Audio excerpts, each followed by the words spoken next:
성경 속 인물들을 통해서 말씀을 깨닫고 우리 생활 가운데 성경의 이야기 속에 우리 모습도 한번 대비해보고 비교해보는 그런 시간이 될 것 같습니다.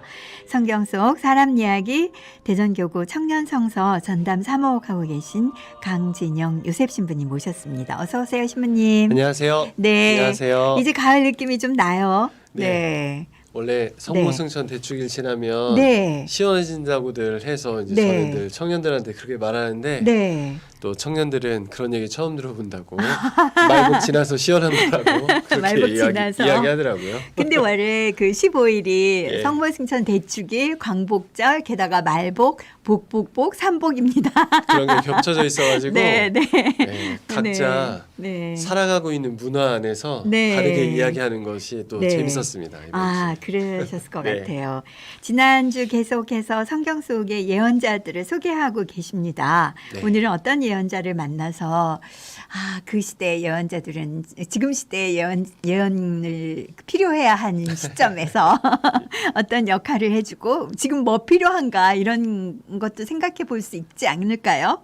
그렇죠. 저희가 네. 뭐 예언자가 사실 네. 12명의 소예언자도 있고 그쵸. 또 3명의 대예언자도 있어서 네. 다 다르면 좋겠지만 네. 그래도 대예언자들 위주로 지금 네. 지난주에 이사야를 받고 네. 또 이번 주 예레미야를 네. 봅니다. 네. 그래서 오늘 이제 소개해드릴 예언자는 예레미야 예언자입니다. 예레미야 네네. 예언자.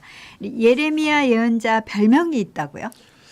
제가 고등학생 때, 네. 중학생 때는 불교재단 중학교를 나오고요. 아, 그러셨어요. 예, 고등학교 때는 개신교 네. 종교 수업을 받는 그런 고등학교를 네. 나왔습니다. 그래서 불교와 개신교와 또 그러네요. 대학은 가톨릭 가톨릭 대학을 대학은. 나왔는데 이야, 준비를 네. 많이 시키셨네요. 아 그러니까요. 그래서 예전에 고등학교 때 그 종교 수업 때 네. 학교 목사님이 네. 그 수업을 하시면서 네. 그냥 교과서에 나와 있습니다. 어. 눈물의 예언자. 눈물의 라고 예언자. 하는데 뭐 가톨릭에서는 네. 예레미야 예언자에 대해서 네. 어떤 특별한 별명을 붙이지는 않지만 네. 그래도 예레미야 예언자 딱 하면 네. 고통의 고통. 눈물의 막 또 온기 장이 뭐 네. 이런 얘기들을 많이 네. 언급합니다. 아, 그래서 그런 그 별명 비슷한 그 뭐랄까 표징 뭐 이런 느낌으로 맞습니다. 이분이 조금 뭔가 고난스럽구나. 벌써 이렇게 별명부터가 네. 예레미야 예언자의 삶과 생활을 네. 그냥 다 요약해 준다고 할 수 그러네요. 있지만 하지만 그 별명 눈물이라고 하는 그 별명 말고도 네. 고통이라고 하는 어떤 표현 말고도 네. 훨씬 더 값진 삶을 살게 됩니다. 아, 네. 네. 그런 부분을 저희가 이제 살펴보는 시간입니다. 그렇죠. 네. 자, 우리가 이 예레미야 예언자를 만나는 일이 많이 있어요. 이렇게 독서 일에서 만난다든지. 그렇죠. 에제키엘 예언서라든가 네. 예레미야 예언서라든가는 네. 또 최근에 네. 평임이사 독서로 네. 저희가 계속 듣고 있기 때문에 네. 여러분들이 아마 예언자의 이름 자체는 익숙하실 텐데 맞습니다. 이 전체적인 어떤 역사랄까요? 이 생애에 대해서는 네. 조금 네. 이제 아시기가 좀 어려울 경우가 네. 많으니까 신부님이 해주시는 네, 그걸 거죠. 한번 좀 말씀드려보고 싶은데 네. 네. 이제 예레미야라고 하는 예언자는 네. 굉장히 이스라엘이 어려울 때 활동했던 예언자입니다. 네. 우리가 이 이스라엘이라고 하는 나라가 이제 사울로 시작해서 네. 물론 이제 그 전에 백성이 있었지만 네. 왕정은 사울을 시작으로 네. 그다음에 다윗으로 네. 그리고 솔로몬으로 그렇죠. 그리고 나서 지금 남한과 북한처럼 네. 북이스라엘 왕국, 남유다 왕국 이런 남유다. 식으로 왕국이 쪼개지게 됩니다. 네. 그래서 먼저 북이스라엘 왕국이 멸망을 하고요. 네. 남왕국 유다가 남아 있다가 네. 또 나중에 주변국에 의해서 특히 이제 바빌론에 의해서 네. 멸망을 하고 요 네부카드네자르라고 하는 임금 때에 네. 그냥 나라가 망한 것뿐만 아니라 네. 예루살렘 성전이 파괴가 되는 네. 엄청난 그 고통을 겪게 됩니다. 그러네요. 그러면서 이 바빌론으로 또 이제 유배도 가게 그렇죠. 되고요. 그래서 네. 바로 그때 활동했던 예언자다 보니까 네. 사실 예언자들이 이스라엘의 어떤 임금들의 정치에 깊이 관여하고 네. 또 관여하는 내용은 음. 하느님의 뜻을 전하는 것이기 때문에 그렇죠. 그걸 우리가 그런 어떤 시대적인 음. 이스라엘의 상황을 놓고 보면 네. 달콤한 얘기를 전할 수는 없었겠죠. 아, 그렇죠. 네. 아, 예언자가 필요한 시기였으니 얼마나 혼란스러웠을 맞습니다. 때겠어요. 뭐 예를 들어서 가정에서 분란이 네. 일어나면 네. 부모님들도 그 분란을 또 음. 가족 구성원들과 함께 좀 헤쳐나가고자 하고 네. 또 나라도 어려우면 네. 정치를 하는 사람들 또는 각 계층의 지도자들이 그 네. 어려움을 해결하려고 노력을 하잖아요. 네. 그러니까 당연히 바빌론 유배를 겪게 될 이 이스라엘 백성들이 네. 사실 그 전조가 있었던 거죠. 그래서 그 그렇죠. 전조는 네. 바로 약해진 국력 그리고 바빌론이라고 하는 엄청난 이 네. 강대국의 이 침략 앞에서 뭔가 이렇게 선택을 해야 됐던 겁니다. 네. 외교를 선택할지 네. 아니면 전쟁을 선택할지 아니면 하느님 뜻을 선택할지 네. 이런 것들을 선택해야 되는 와중에서 아. 예레미야는 네. 이제 당연히 하느님의 하느님의 뜻을 네. 이제 전하고자 노력했었습니다. 네. 하지만 잘 되지가 않은 거죠.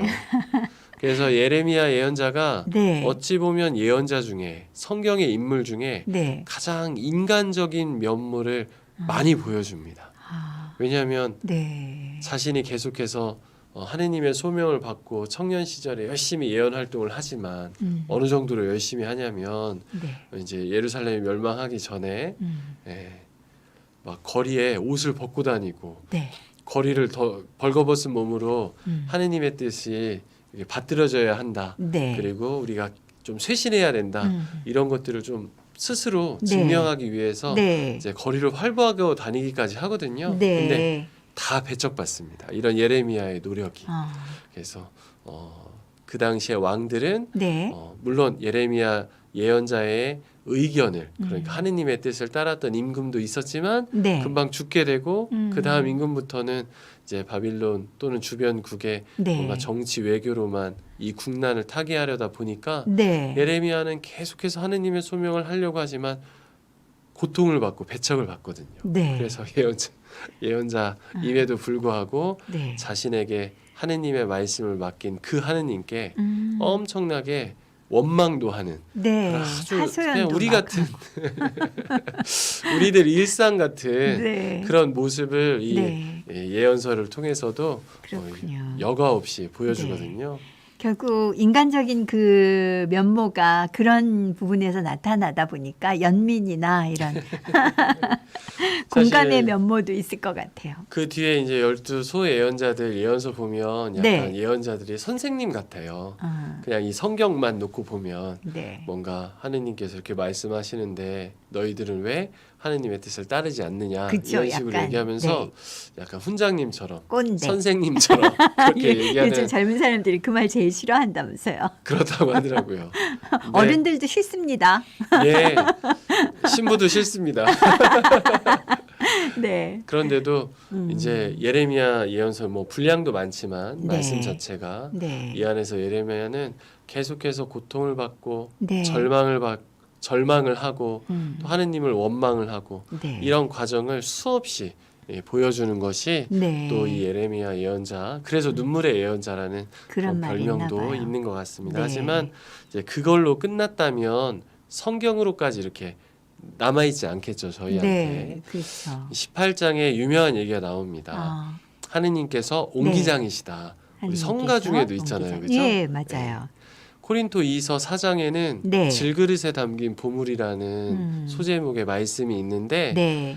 바오로 사도가 얘기합니다. 네. 우리가 예수 그리스도의 희생을 통해서 하느님을 알아볼 수 있는 영광을 얻게 되었다. 이 영광이 보물인데 네. 이 보물을 질그릇인 우리들이 음. 바로 질그릇인데 우리 안에 이 보물을 담아두셨다. 네. 그건 뜬금없이 한 얘기가 아니라 바로 이 예레미야서 18장 네. 하느님을 옹기장이로 네. 여기시는 비유한 예레미야서의 말씀을 네. 바오로 사도가 인용한 것이라고도 그렇구나. 네. 할 수 있습니다. 그런 부분에서 신부님 찾아내서 얘기해 주실 때 네. 막연하게 생각하셨던 분들은 그렇구나 이렇게 생각하실 것 같습니다. 누님도 네. 이제 가정에서 살림도 네. 하시니까 네. 이런 그릇 같은 것도 좀 취미가 네. 있으실까요? 취미보다는 그냥 좋은 거 있으면 사고 싶어요. 그래서 뭔가 이렇게 백화점도 층별로 있는데 네, 네. 남성들만 있는 층이 있고 또 여성들은 주로 생활 여성들이 주로 있는 네, 층이 있고 용품. 그렇잖아요. 네, 그렇죠. 저도 이렇게 우연한 기회에 둘러다 보면 네. 정말 눈이 안 가거든요. 사실 저는. 네. 그런데 뭔가 집에서 저희 어머니만 보더라도 네. 뭔가 이렇게 아들이 오면 좋은 그릇에 네. 이렇게 애껴뒀다가 꺼내놓으시기도 맞습니다. 하고 수저도 그렇게 맞습니다. 하시고 하는데 하느님은 그런 그릇을 빚으시는 분이라고 예레미야는 고백하면서 네. 우리를 하느님의 뜻이 담겨져 있는 옹기로 빚으시는 분이지만 네. 그 안에 하느님의 뜻을 담지 않는다면 깨트려 버리기도 하시는 분이다 라고 하는 것이 네. 18장 19장 네. 그리고 20장의 내용입니다. 그러면서도 네. 하느님을 그 깨어지는 것 때문에 내가 절망할 수 있고 또 그 절망 안에서 고통스럽게 지낼 수 있겠지만 네. 하지만 그 안에서 하느님을 새롭게 신뢰할 수 있다고 이렇게 얘기하는데 네. 20장 7절에 20장 7절. 네. 주님 당신께서 저를 꾀시어 저는 그 꿰매 넘어갔습니다.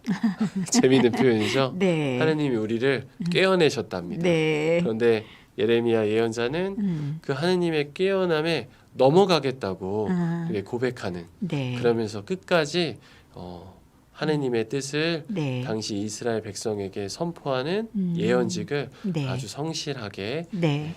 수행했던 그런 네. 삶을 살았습니다. 굳이 밀당하지 않고 네. 저 꿰이겠습니다. 맞습니다. 요 자세가 좋을 것 같은데요. 그래서 이 네. 그런 이제 정말 깨어 넘어가겠습니다. 네. 하느님 뜻에 우리 네. 교우분들도 많이 그러시죠? 네. 신부님, 수녀님들께서 부탁하시고 그럼 좀 어렵고 이게 신부님이 아무리 좋은 말로 얘기해도 네. 이거 다 지금 깨어내는 건데 이거 어떻게 넘어가드려 말아드려 막 이런 거잖아요. 사실 신부님들은 그렇다고 생각 안 넘어가야 하시지만 되나 말아야 되나라기보다 내 뜻에 따라서 저도 이제 다음 주면 4개월째 이걸 하고 있는데 네. 저기 네. 우리 조신부님께서 네. 대장 신부님께서 바오로 신부님께서 깨어내실 때 그냥 네. 넘어가 드려야 되겠다 이런 마음이 있는 것처럼 말이죠. 참 잘하셨습니다. 그런데 이제 네. 그 어떤 예언의 본 내용이 네. 또 예수님과 아주 밀접하게 연계가 되기 때문에 또 예레미야서가 중요합니다. 네. 31장 31절에 보면 31장 31절에 보면 31절. 새 계약이라고 하는 소제목이 등장하면서 네. 보라 그날이 온다.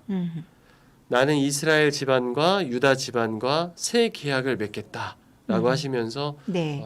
하느님께서 예레미야를 통해서 네. 새로운 희망을 이렇게 선포하십니다. 아. 이때는 네. 이미 예루살렘이 멸망을 했고 네. 그리고 나라가 망한 상태인데도 그런데도 하느님께서는 새롭게 네. 이스라엘과 계약을 맺으면서 이제 예레미야를 통해서 끊임없이 말씀하신 네. 그 허례허식을 나는 좋아하지 않는다. 네. 하느님을 진짜로 사랑하는 것 그것을 위해서 네. 애써줄 것을 네. 또 예레미야를 통해서 희망의 메시지를 선포하게 되는데 네. 이게 결국 예수님께서 제자들에게 하신 마지막 말씀 새 계약을 맺는다. 이것을 받아 먹어라 받아 마셔라. 네. 이건 너희와 맺는데 새로운 계약이다. 이 계약이 예수님에 의해서 이제 성취가 되는 것이죠. 그러네요. 네. 구약의 이 예언자와 또 예수님의 마지막 말씀, 당부 말씀까지. 네. 네. 이렇게 연결이 싹 되고 네. 정리를 다 해주시니까. 아유, 너무 긴 내용을 네. 이렇게 짧게만 말씀드려서 저도 근데 좀 요한님이 너무 이런 얘기 죄송하긴 하셨어요. 한데. 네. 시부님 성경을 읽다가 궁금한 것이 있는데요. 마태복음 14장 5절에 헤로데는 요한을 죽이려고 하였으나 군중이 두려웠다. 그들이 요한을 예언자로 여기고 있었기 때문이다. 그래서 예언자는 다른 사람에게 어떤 존재였을까요? 존경받는, 두려워하는, 뭐 1인자, 뭐 진리를 선포하는, 뭐 이런 예를 들어주셨는데요. 다 조금 연관이 있을 것 같은데요. 포함되어 있겠죠. 네. 사실 여기서 헤로데가 두려워했던 것은 진짜 인간적인 공포였죠. 그래서 네. 그 대목을 보면은 네. 이제 엘리야가 살아서 돌아온 것 아니냐, 세례자 요한이 살아 돌아온 것 아니냐, 예수님을 두고. 네. 그런데 당시 세례자 요한이 실제로 낙타털 옷을 입고 네. 광야에서 회개를 선포하잖아요. 그리고 그러셨죠. 회개를 이렇게 회개하도록 설득하잖아요. 네. 그런 어떤 세례자 요한의 모습이 네. 지난번에 다뤘던 엘리야와도 같고, 네. 그리고 오늘 다루는 예레미야의 예레미야. 모습, 뭔가 이렇게 사람들 앞에서 네. 굉장히 이렇게 어려운 생활, 음. 뭐라 그러죠? 이제 광야의 생활, 광야의 같은 생활, 뭐랄까? 네, 금욕주의적인 어떤 그런 네. 모습들을 보여주잖아요. 네. 네, 그런 것들이 당시 사람들은 굉장히 존경받았겠죠. 왜냐하면 저희도 시무님들이 이제 이렇게 생활상을 우리 신자분들이 잘 아실 수가 있는데, 네. 예를 들어서 제가 맨날 인스타에 비싼 뭐 음식과 커피 먹고 사진 찍고 어디 좋은 휴양지 가서 쉬고 있는 거 인스타에 올리고 네. 블로그에 공유하고 그러면 저를 사제로 존경할 사람이 있을까요? 없을 겁니다. 네. 아무래도 좀 이렇게 오래됐지만 네. 그냥 타고 다닐 수 있는 적절한 차, 그리고 아주 검소한 생활, 네. 이런 것들을 신자분들이 목격하셔야 그 신부님의 어떤 그 외적인 모습만 봐도 네. 아, 참 좋으시다, 사제답다, 네. 이렇게 생각하시잖아요. 그죠? 네. 그런 것처럼 당시 사람들은 올곧고 바른 말하고, 네. 그리고 심지어 그 말을 하느님의 뜻으로 전하는 예언자들을 네. 아마 마음으로는 존경했겠지만 그것이 내 이익과 부딪힌다면 네. 때로는 예언자들을 마음으로 존경하지만 비난했을 테고, 네. 그리고 그들을 외면했을 테고, 때로는 그들을 박해하는데 가장 앞장섰을 수도 있었겠다, 네. 이런 생각이 듭니다. 심지어 세례자 요한에게 대한 그 신약의 태도만 그쵸. 봐도 우리가 알 수 있는 거니까요. 칼춤 한 번에 세례자 요한의 목이 네. 떨어져 나갔잖아요. 그 대목에서는 너무 안타깝고 화나요. 사실 네. 탈출기에서부터 나오는 율법을 보면 네. 이스라엘의 어떤 법은 사람의 생명을 보호하는 법이기 때문에 네. 당시 주변국들의 형법과는 굉장히 많이 달랐습니다. 그렇군요. 어느 정도로 달랐냐면 사실 사람을 이렇게 사형시킬 수 있는 건 굉장히 한정적인 케이스만이었지, 네. 그렇게 임금이라고 해도 네. 함부로 사람을 죽일 수가 없는 법이었는데, 네. 이제 뭐 문맥에는 안 나오지만 헤로데가 그 딸의 네. 소원을 들어주기 위한 만용으로 세례자 요한을 사형시켰다? 이거는 우리 조선에서 그냥 왕이 누리고 있던 무소불위의 권력과는 아예 다른 네. 율법 자체를 어기고 있다는 성경의 고발이기도 그렇죠. 합니다. 성경의 그 네. 아주 큰 고발의 장면인데 그렇죠. 인간적으로 그 순간을 생각해 보면 너무 어처구니 없는 맞습니다. 네, 그런 상황이어서. 그럼에도 불구하고 우리가 이런 예언자들을 통해서 기억하고 기도할 구절을 찾아서 우리 삶에 적용한다면 신부님 말씀하신 어떤 구절을 더 두 강조하고 구절을 싶으세요? 말씀드리고 싶은데, 네. 앞서 말씀드렸던 네. 예레미야서 20장 7절, 20장 7절 주님 당신께서 저를 꿰시어 저는 그 꿰매 넘어갔습니다. 넘어갔습니다. 여러분들께서 네. 뭔가 특히 네. 지금 현재 본당에서 봉사를 하고 계시거나 네. 아니면 가톨릭 신자로서 사회에서 여러분이 뭔가 충분히 희생하고 계시다면 네. 그것이 심지어 고통스러우시다면 네. 억울해하지 마시고 억울함을 조금 줄이시고 네. 이 구절을 기도처럼 네. 되뇌어 보시면 어떨까 싶고요. 네. 그래도 절망에 빠진다라고 한다면 네. 31장 31절 네. 외우기 쉬우시죠?